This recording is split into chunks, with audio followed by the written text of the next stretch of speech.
आज की कक्षा में आप सभी का स्वागत है। आज हम अपनी पुस्तक युवक भारती का एक बहुत ही ज़रूरी टॉपिक लेंगे, भाषा अध्ययन, जिसे हम व्याकरण भी कहते हैं। कल हम रस की बात कर रहे थे। रस जो कि काव्य की आत्मा है, जो कि काव्य को सौंदर्य प्रदान करती है, उसी रस को आज हम आगे देखेंगे।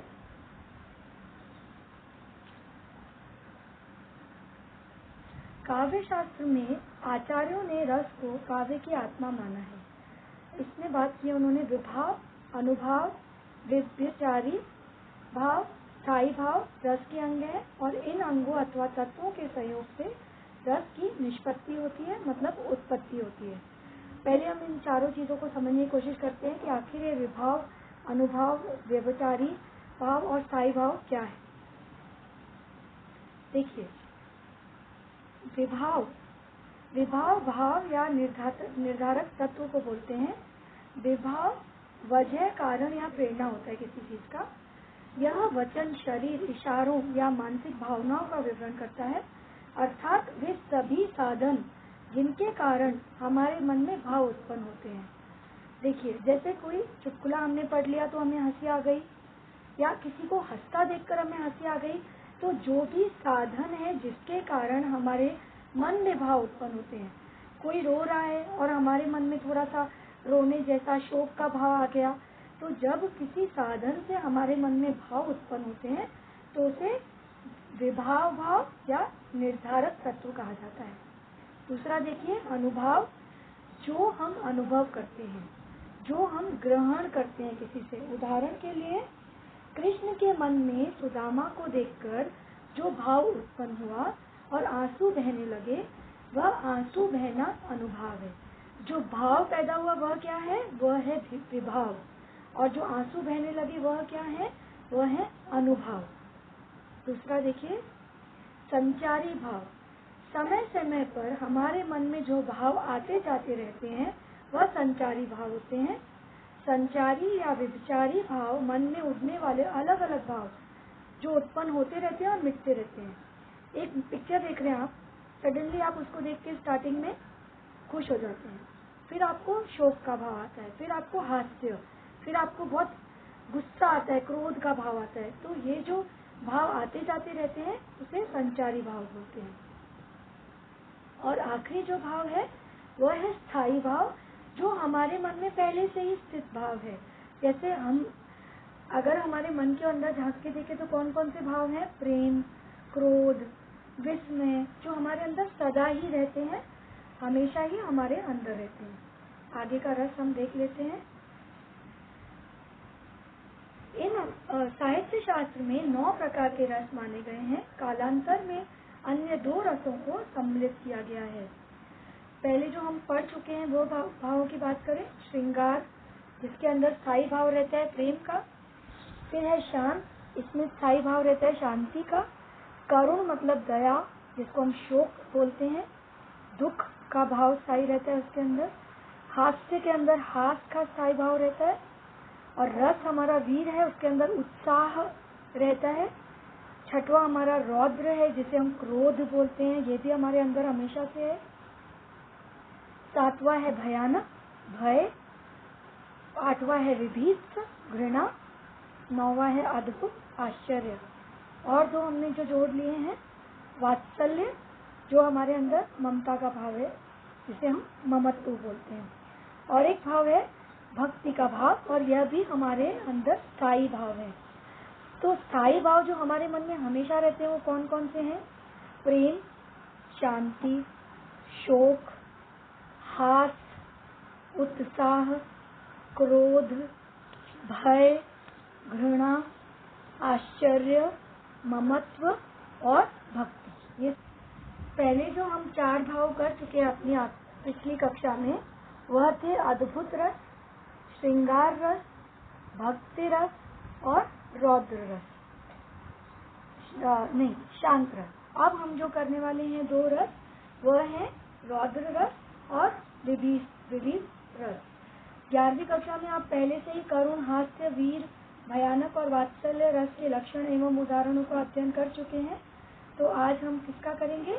रौद्र रस का, जहाँ पर किसी के असह्य वचन, अपमानजनक व्यवहार के फल स्वरूप हृदय में क्रोध का भाव उत्पन्न होता है।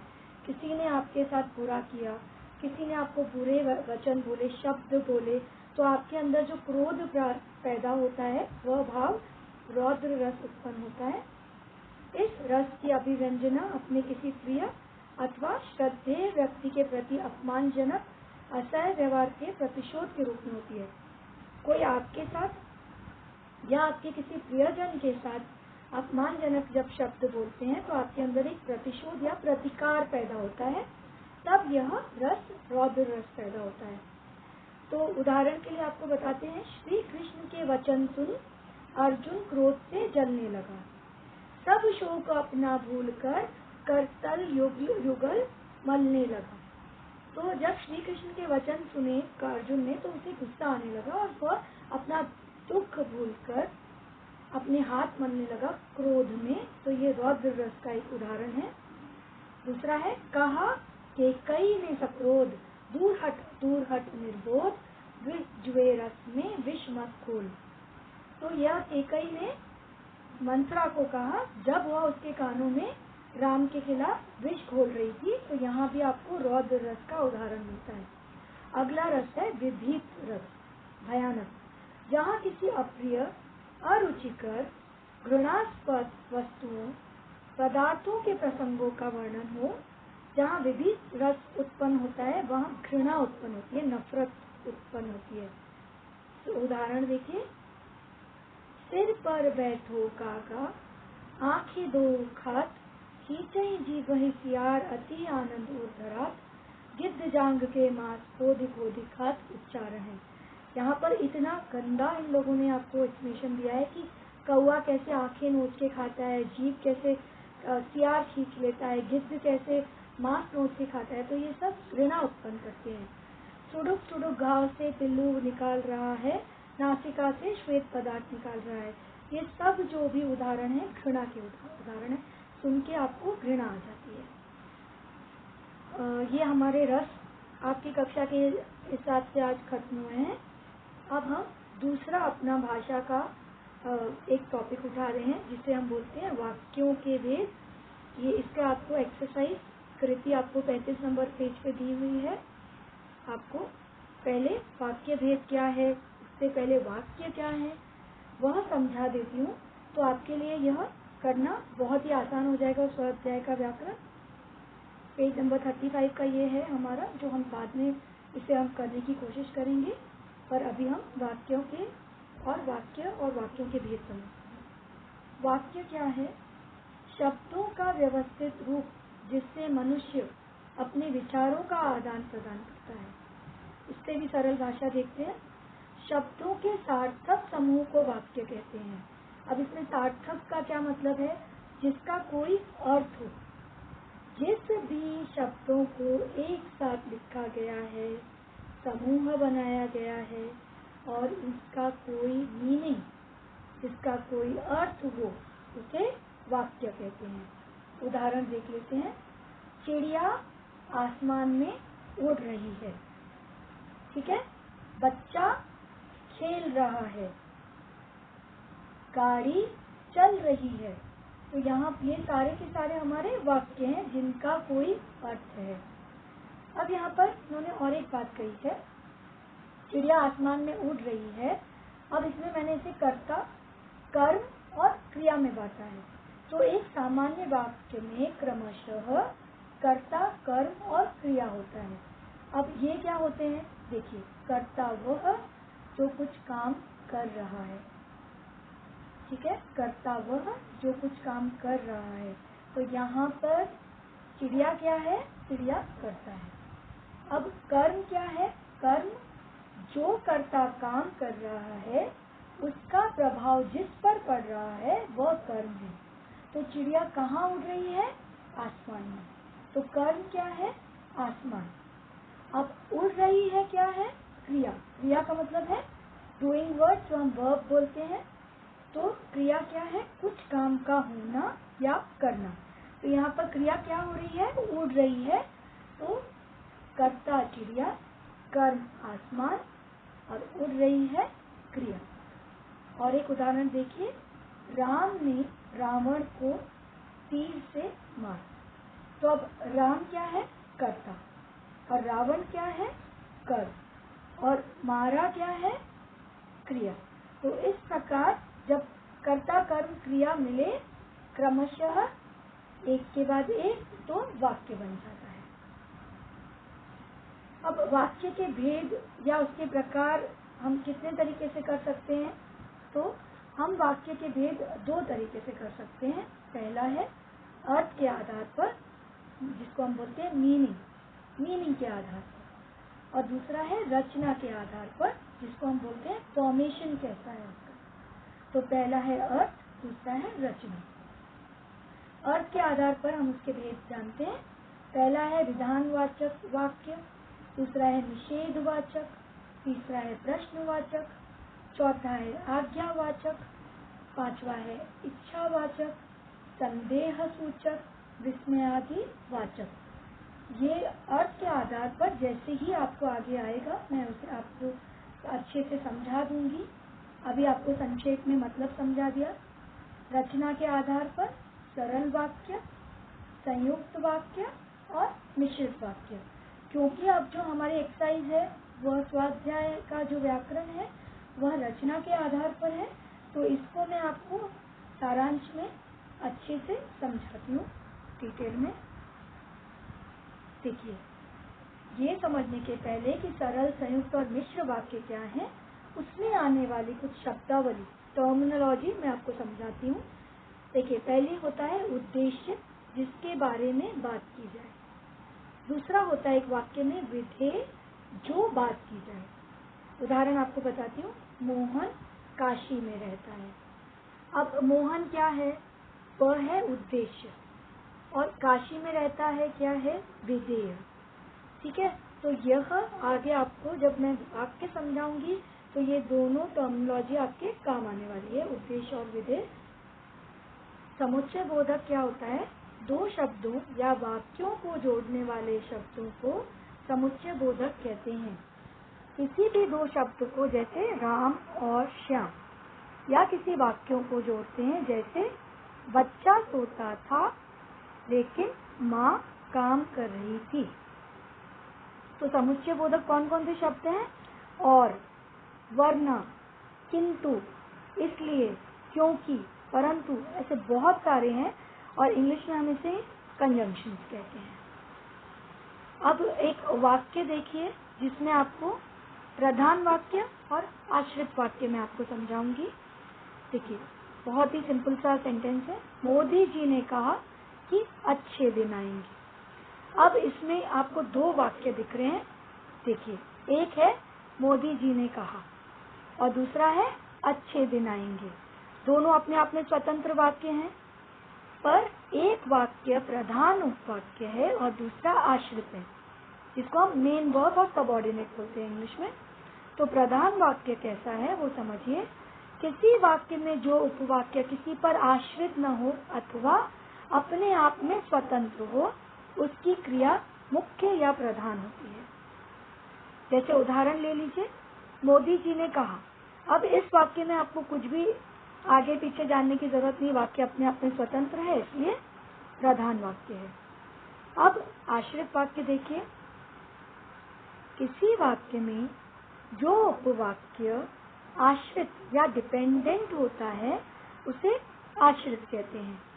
मोदी जी ने कहा कि अच्छे दिन आएंगे में मोदी जी ने कहा प्रधान वाक्य है। अच्छे दिन आएंगे उसका आश्रित उपवाक्य है, और के क्या है? इन दोनों को जोड़ने का काम कर रहा है। ये आपकी सारी शब्दावली हो गई। अब आप वाक्य के भेद समझिए। तो हमारे अभी का जो स्वाध्याय में व्याकरण है वह रचना के आधार पर वाक्य भेद है। तो सबसे पहले हम समझ लेते हैं कि रचना के आधार पर वाक्यों के कितने भेद हैं। पहला सरल वाक्य है, दूसरा संयुक्त वाक्य है, तीसरा मिश्र वाक्य है। सरल वाक्य, जिस वाक्य में एक ही विधेय होता है उसे सरल वाक्य कहते हैं। अन्य शब्दों में कहें तो इन वाक्यों में एक ही क्रिया होती है। क्रिया मैंने आपको समझाई, डूइंग वर्क, जहाँ पर एक ही काम हो रहा है। इसका उदाहरण देखते हैं। चिड़िया उड़ती है। अब यहाँ पर उड़ती है, चिड़िया क्या है? उद्देश्य, उड़ती है विधेय। और दूसरे शब्दों में समझे तो चिड़िया क्या है? कर्ता, उड़ती है क्या है? क्रिया। तो यहाँ पर उड़ती है जो क्रिया है, एक ही क्रिया है, इसीलिए यह सरल वाक्य है। और एक एग्जाम्पल देखिए, सिपाही को देखकर चोर छिप गया। तो यहाँ पर आप देखेंगे यह सरल वाक्य है, छिप गया। तो क्रिया क्या है? सिपाही क्या है? कर्ता है, चोर कर्म है, और छिप गया क्या है? वह क्रिया है। तो जहाँ पर एक ही क्रिया या एक ही विधेय है, सिपाही कर्ता, को देखकर चोर छिप गया विधेय, सिपाही उद्देश्य, को देखकर चोर छिप गया विधेय। इस तरीके से सरल वाक्य समझिए। अगला देखिए, संयुक्त वाक्य। संयुक्त वाक्य जिन वाक्यों में दो या दो से अधिक सरल वाक्य समुच्चय बोधक अव्यय से जुड़े हैं, उन्हें संयुक्त वाक्य कहा जाता है। इनमें क्या होता है? संयुक्त वाक्य में कोई दो वाक्य होते हैं और दोनों ही एकदम स्वतंत्र हैं। उन दोनों को एक दूसरे की आवश्यकता नहीं है और दोनों को जोड़ने का काम कौन करता है? समुच्चय बोधक अव्यय उन्हें जोड़ने का कार्य करता है। उदाहरण देख लीजिए, बच्चा खेल कर आया और सो गया। यहाँ पर देखिए, बच्चा खेल कर आया अपने आप में एक स्वतंत्र वाक्य है। सो गया अपने आप में एक स्वतंत्र वाक्य है, दोनों को एक दूसरे की जरूरत नहीं है और उन दोनों स्वतंत्र वाक्यों को जोड़ने का कार्य कर रहा है और समुच्चय बोधक है। अगला देखिए, सिपाही को देखा और चोर छिप गया। यहाँ सिपाही को देखा, चोर छिप गया, दोनों स्वतंत्र वाक्य हैं और इन्हें जोड़ने का काम कर रहा है। जो सरल वाक्य हैं उसको हम सिंपल सेंटेंस बोलते हैं और जो संयुक्त वाक्य हैं उसे हम इंग्लिश में कंपाउंड सेंटेंस बोलते हैं। तो यहाँ पर उसे कंजंक्शन जोड़ रहा है दो इंडिपेंडेंट सेंटेंसेस को। ठीक है, अगला देखिए, मिश्र वाक्य। जिन वाक्यों में एक मुख्य या प्रधान वाक्य हो तथा अन्य आश्रित उपवाक्य हो, उसे मिश्र वाक्य कहते हैं। मिश्र वाक्य को समझिए। जिन भी वाक्यों में एक मुख्य या एक इंडिपेंडेंट और एक डिपेंडेंट क्लॉज होता है, तो जो मुख्य उपवाक्य है वो अपने आप में स्वतंत्र या इंडिपेंडेंट है और जो सब ऑर्डिनेट है वो उस पर डिपेंडेंट है। अगर हम सब ऑर्डिनेट को अकेला पढ़ते हैं तो हमें वाक्य नहीं समझ आएगा, पर अगर हम इंडिपेंडेंट या मुख्य वाक्य को पढ़ते हैं तो हमें वाक्य में कोई कमी नहीं लगेगी। उदाहरण देखिए, यदि अधिक दौड़ोगे तो थक जाओगे। अब यहाँ पर आप देखिए, यदि अधिक दौड़ोगे तो आपको ये पता पड़ेगा कि यह वाक्य पूरा नहीं है। थक जाओगे अपने आप में पूरा है, तो यहाँ पर एक दूसरे पर आश्रित है। जब चोर ने सिपाही को देखा तो वह छिप गया।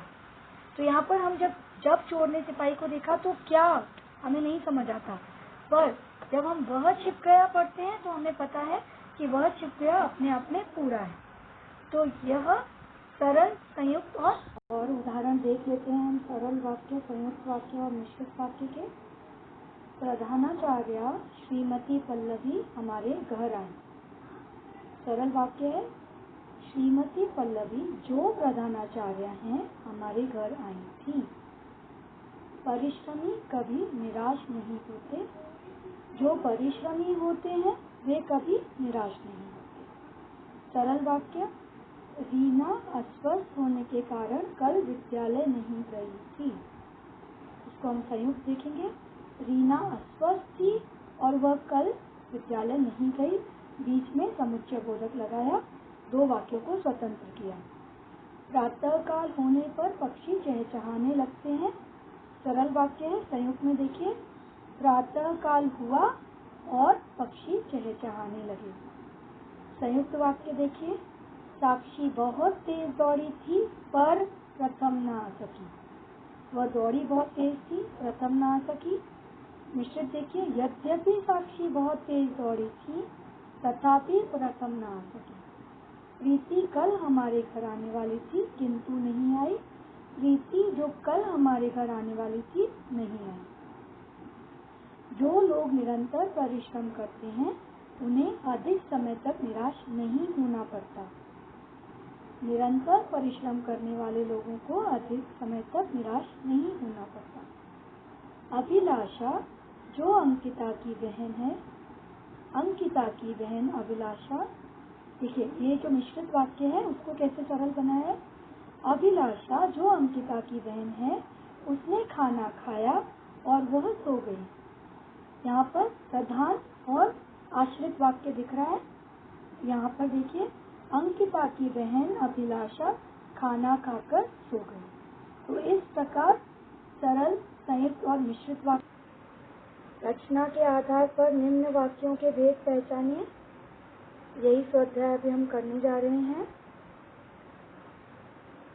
संयोग से तभी उन्हें कहीं से 300 रुपए मिल गए। क्रिया देखिए एक ही है, विधेय एक ही है, सरल वाक्य है। अगला देखेंगे, यह वह समय था जब भारत में अकबर की तूती बोलती थी। तो यहाँ पर ये जो जब शब्द है, यह वह समय था और भारत में अकबर की तूती बोलती थी। एक प्रधान उपवाक्य, एक आश्रित उपवाक्य, तो यह मिश्रित वाक्य हो जाएगा। सुधारक होता है करुणाशील और उसका सत्य सरल विश्वासी। यहाँ पर देखेंगे और आपको कंजंक्शन या समुच्चय बोधक दिख रहा है, संयुक्त वाक्य है। फिर भी सावधानी तो अपेक्षित ही है, एक ही क्रिया है, सरल वाक्य।